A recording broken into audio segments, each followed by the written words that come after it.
Olá, pessoal. Bem-vindos à aula 37. Nessa aula, a gente vai tratar sobre a equação da continuidade. Esse é o início do estudo de hidrodinâmica, ou seja, agora a gente vai levar em conta os fluidos em movimento, ok?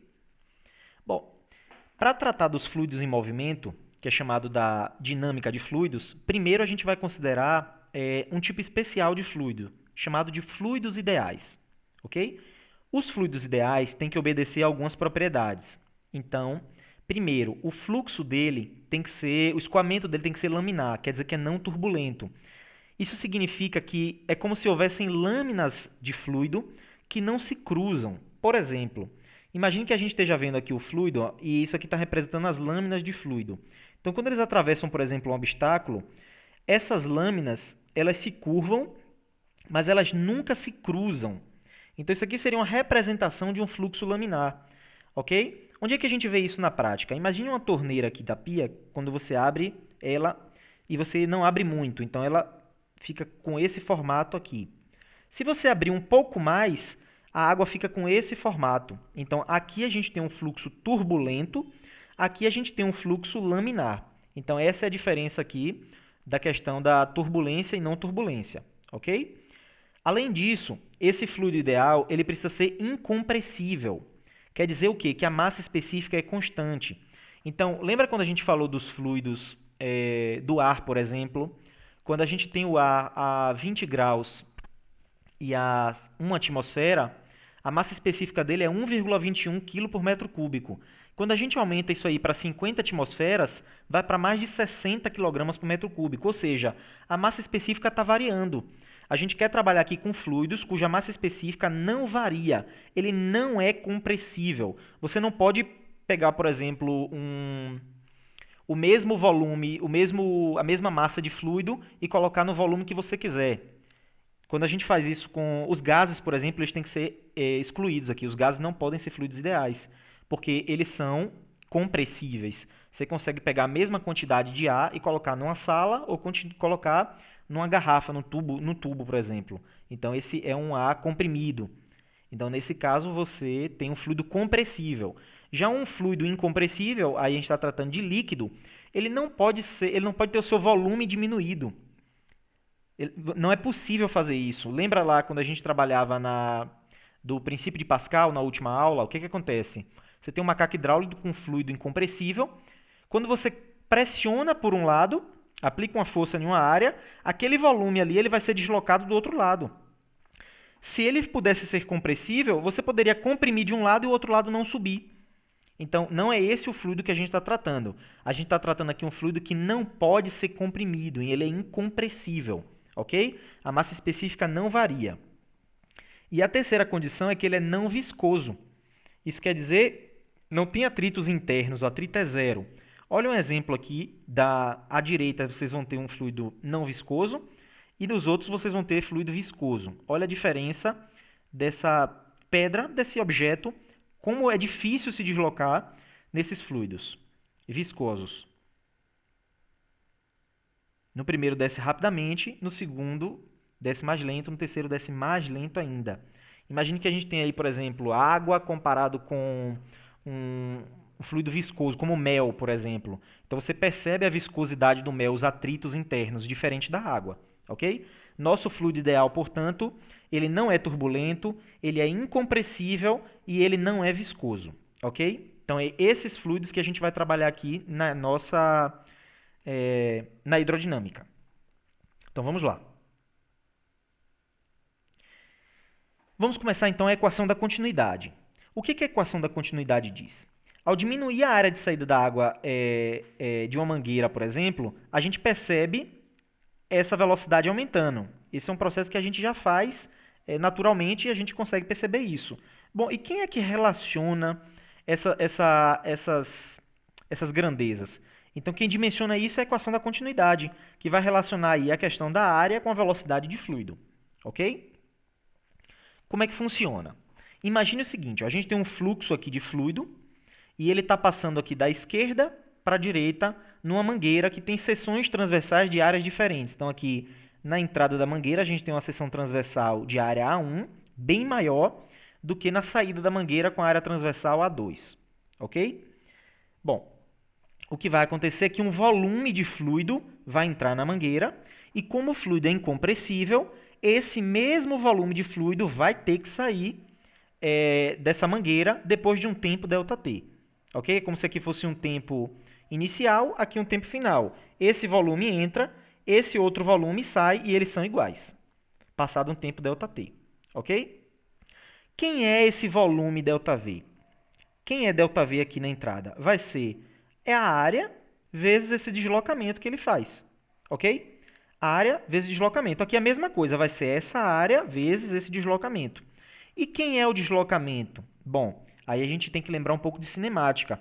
Velocidade é o deslocamento pelo tempo. Então, deslocamento é velocidade vezes o tempo. Certo? Então, a gente vai ter que o volume vai ser área vezes velocidade vezes ΔT. Não importa se é entrando ou saindo. Se a gente considera especificamente agora a entrada, essa variação de volume vai ser o quê? Área A1 vezes velocidade V1, velocidade de entrada, num ΔT aqui. E no mesmo intervalo de tempo, a gente vai ter esse volume saindo. Portanto, qual é o volume de saída? É a área 2 vezes o ΔX, que vai ser o quê? Velocidade 2 vezes ΔT. Como o tempo é o mesmo, então a gente pode cortar o tempo, a gente tem que A1V1 é igual a 2V2. Essa é a equação da continuidade. Ok? Então, em outras palavras, se a gente aumenta a área de saída de um fluido, consequentemente, a velocidade diminui. Se a gente diminui a área, a velocidade aumenta. Essa é a equação da continuidade de massa. Quer dizer que, na verdade, a mesma massa que entra, ela vai sair no mesmo intervalo de tempo. Por causa disso, a consequência é, se diminuir a área, aumenta a velocidade. Se aumentar a área, diminui a velocidade. Ok? Bom, e aí a gente pode entrar com um conceito, que é o conceito de vazão. Na verdade, esse produto de área por velocidade é chamado de vazão. Então, a gente chama vazão de fluido, ou vazão volumétrica, ou fluxo de área vezes velocidade. Olha as unidades aqui. A gente tem área no sistema internacional é dada em metro quadrado. Velocidade é dada em metro por segundo. Então, a gente tem metro cúbico por segundo. O que é metro cúbico por segundo? É volume por unidade de tempo. Então, o que a vazão mede? A vazão mede o volume de fluido que passa por uma área por unidade de tempo, no SI dado por metro cúbico por segundo. Então, esse aqui é o conceito de vazão ou fluxo. Ok? A gente também pode definir um outro conceito de vazão, chamado de vazão mássica. Então, se a gente pega a vazão volumétrica, ou simplesmente vazão, e multiplica pela massa específica, a gente passa a ter ρ vezes A vezes V. Então, observe, qual é a unidade de massa específica? A unidade de massa específica é quilograma por metro cúbico. Lembram disso? É massa por volume. Quilograma por metro cúbico vezes metro cúbico por segundo, vai cortar o metro cúbico, vai ficar quilograma por segundo. Então, a vazão mássica é dada em quilogramas por segundo. O que ela mede? A quantidade de massa que vai passar por uma área por um intervalo de tempo. Ok? Então, a gente tem vazão volumétrica, que é simplesmente chamada de vazão ou de fluxo, mede o volume que atravessa uma área por unidade de tempo, e a vazão mássica, que mede a quantidade de massa de fluido que atravessa uma área por unidade de tempo. Ok? Olha aqui uma imagem de um fluido atravessando uma certa área. Então, se a gente quiser a vazão, a gente vai ter que medir o quê? Quanto de fluido passa, qual o volume de fluido que passa através dessa área por unidade de tempo. A gente tem vazão volumétrica ou fluxo. Se a gente tiver a massa de fluido que atravessa essa área por unidade de tempo, a gente tem a vazão mássica. Ok? Vejamos aqui um exercício para cálculo de vazão. Então, imagine que a gente tem um jato de água que sai de uma torneira e ele vai ficando progressivamente mais fino durante a queda. As áreas das seções transversais estão indicadas aqui. A área aqui da seção transversal, como se a gente cortasse a água, digamos assim. Se a gente pudesse cortar e tirar uma foto, aqui formaria aqui um cilindro cuja área, um círculo, cuja área mede 1,2 centímetros quadrados. Já mais embaixo, que está mais fino, a área passa a ser 0,35 centímetros quadrados. A diferença dos níveis é de 45 milímetros. Pergunta-se qual a vazão da torneira. Veja, como é que a gente vai resolver esse problema? A gente quer saber qual é a vazão da torneira e a gente tem a área num tempo inicial, a área num tempo posterior, sabendo que a diferença de altura entre essas partes aqui do fluido é de 45 milímetros. Então, primeiro, a gente utiliza a equação da continuidade. Eu sei que A0 V0 é igual a A vezes V, ok? Então, A0, que é essa área de seção transversal, vezes a velocidade com que o fluido passa aqui, tem que ser igual à área A vezes a velocidade com que o fluido passa aqui. E é claro que a velocidade é diferente. Observe, se a área diminuiu, o que é que acontece com a velocidade do fluido? Aumenta, ok? E como é que eu vou achar essa relação dessas velocidades dos fluidos? Bom, eu vou fazer o seguinte, primeiro eu vou elevar ao quadrado toda essa expressão, e já já vocês vão entender por quê. Então eu vou ter aqui A0 ao quadrado, V0 ao quadrado, é igual a A quadrado vezes V ao quadrado. Por que eu fiz isso? Porque eu quero calcular a velocidade desse fluido. Como ele cai sobre a aceleração da gravidade, então o que eu tenho? Se ele cai sobre a aceleração da gravidade, eu tenho uma equação para isso. Aquela equação da cinemática que a gente viu lá no início do curso. V ao quadrado igual a VO ao quadrado mais 2A delta S, que no caso 2 vezes a gravidade, porque é a aceleração que está atuando, vezes a altura, que é a diferença aqui de altura, na verdade a diferença de altura de um ponto ao outro é o H. Então eu achei que é a relação da velocidade no ponto A com a velocidade no ponto A0. É essa aqui a relação. Então eu vou substituir esse V ao quadrado aqui. Vou combinar as duas equações. Então eu vou ter A0 ao quadrado, V0 ao quadrado é igual a A ao quadrado, e no lugar de V ao quadrado eu coloco V0 ao quadrado mais 2GH. Ok? Então, observe, eu tenho V0 ao quadrado aqui, eu tenho V0 ao quadrado aqui, então na distributiva, então esse vezes esse, mais esse vezes esse. Eu vou pegar esse termo e passar para a esquerda, então vai ficar A0 ao quadrado, V0 ao quadrado, menos A ao quadrado, V0 ao quadrado. Eu peguei esse primeiro termo e passei para a esquerda, negativo. Sobrou outro termo, 2 vezes A quadrado, GH. Aqui eu posso colocar o V0 em evidência, então vai ficar V0 ao quadrado, que multiplica A0 ao quadrado menos A ao quadrado. Isso vai ser 2A ao quadrado GH. Passa isso aqui dividindo, tira a raiz. Está aqui a nossa relação para V0.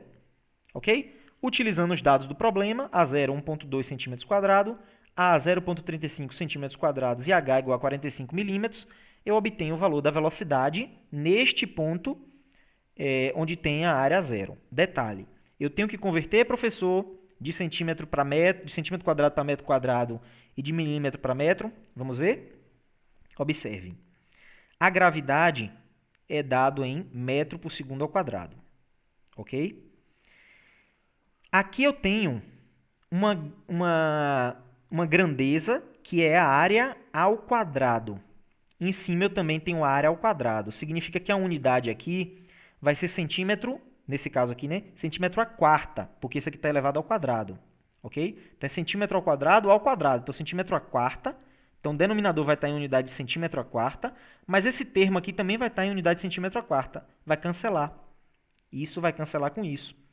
Cancelar em termos de unidade, ok?